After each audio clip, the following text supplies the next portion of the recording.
E aí, conseguiram fazer? Cabeça fervendo? Vamos mostrar então vamos ver como é que ficou essa demonstração usando a prova condicional, tá? O que eu fiz? Por isso que eu falei para vocês que vocês podiam inserir mais de uma premissa. Eu inseri duas, mais de uma hipótese, desculpa, eu inseri duas, né? Então nós temos esta hipótese, né? E vejam que a nossa hipótese é uma conjunção de P e Q, derivando, né, implicando em R. E a minha conclusão que eu quero chegar é uma sequência de implicações aqui, né? P está implicando esse Q que está implicando esse R. Então eu preciso separar, né? Eu preciso ter o R separado, o P separado e o Q separado para que eu consiga montar essa minha conclusão dessa maneira. Então o que eu fiz na minha prova foi criar duas hipóteses. O P como alfa 2 e o Q como alfa 3. E aí, o que eu fiz? Eu combinei as duas hipóteses por meio da regra de conjunção para que elas virassem o antecedente da minha premissa alfa 1. Então, eu gerei aqui uma nova fórmula, que é P e Q, que é o alfa 4, e usei a combinação de alfa 4 com alfa 1 e modus ponens para poder derivar o R. Agora, eu tenho tudo separado, né? Eu tenho P, eu tenho Q e eu tenho R. Então, eu tenho as três fórmulas atômicas que eu posso combinar agora para poder gerar a minha conclusão. E é isso que eu fiz. Então, aquela hipótese alfa 3, que era o que eu introduzi, eu vou tirar ela, né, remover, entre aspas, né, a gente não remove, a gente modifica a maneira como considera ela, né, fazendo com que? Condicionando esse R à ocorrência do que? Então, eu combinei aqui o alfa 3 com o alfa 5 e a regra da introdução da condicional. Eu também combino, aí então eu tenho o meu alfa 6. Agora, para tirar o P como hipótese, eu combino da mesma maneira. É o alfa 2 com o alfa 6 e a regra da introdução da condicional. Então, essa regra da introdução da condicional, ela simplesmente me diz que eu preciso remover uma premissa, fazendo ela ser o antecedente de uma outra fórmula que eu já derivei, tá? Então, esse remover essa premissa, a premissa não, hipótese, remover essa hipótese é porque eu inseri ela como uma coisa considerada verdade. E eu só posso fazer isso para transformar em uma prova de um argumento válido se eu condicionar as coisas que eu deduzo à ocorrência dela. Tá? Porque se ela não for verdade, o que acontece com esse antecedente? Ele já com essa implicação, ela já é verdade por si só, porque se o antecedente é falso, a implicação é verdadeira. Então, o que me interessa na hipótese é condicionar, considerando que ela é verdade, eu condiciono a ocorrência dela por meio da introdução da condicional. Tá? É isso que a gente tem de fundamento por baixo aí, por trás da prova condicional. E a última estratégia de prova que eu vou mostrar para vocês é a redução ao absurdo. A redução ao absurdo ela está baseada num teorema que nós já vimos lá na aula 4, né? Por isso que aqui eu chamo ele de teorema 4 ponto alguma coisa, porque ele está lá na aula 4. Não utilizo a mesma numeração do texto base porque não faria sentido. Então, o que diz esse teorema, né? Ou como é que eu faço essa minha redução ao absurdo?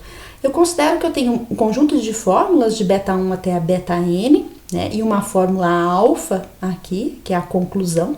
A gente vai dizer que alfa é uma consequência lógica desse conjunto de premissas betas, se e somente se esta fórmula aqui é uma contradição.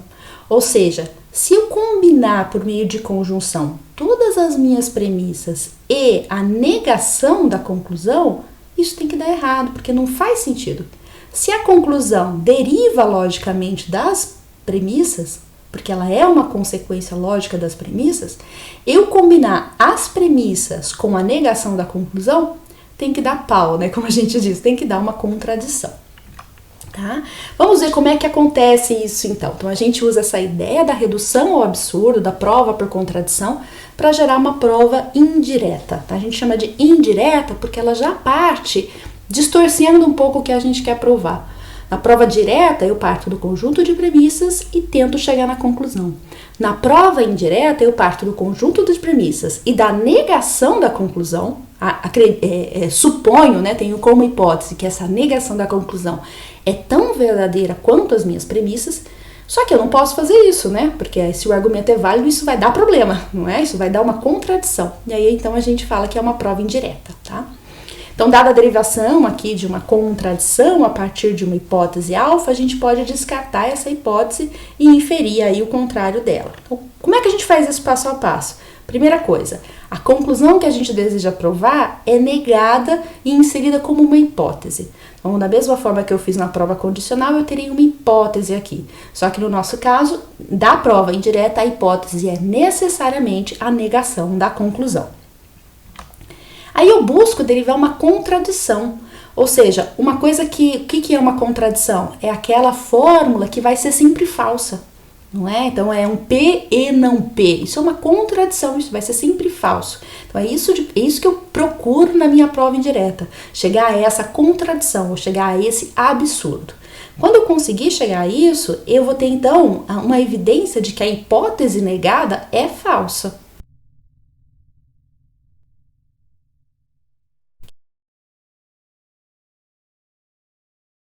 Que foi aquela hipótese negada que eu coloquei lá no início da minha prova, tá?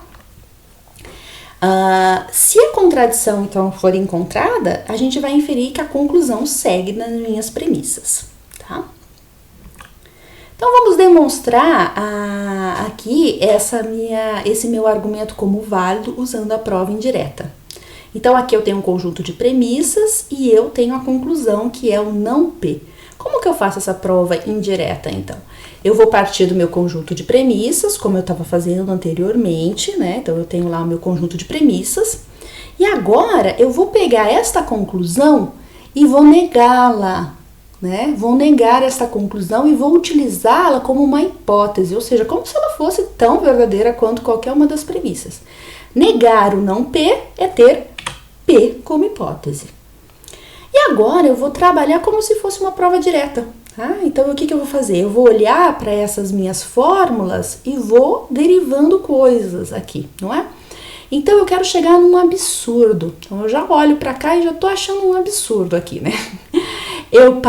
Se eu partir dessa premissa, combinar aqui, ó, com essa implicação, por modus ponens, o que eu vou derivar? Eu vou derivar o quê? Não é? Eu tenho um antecedente implica no consequente, derivo o consequente por modus ponens.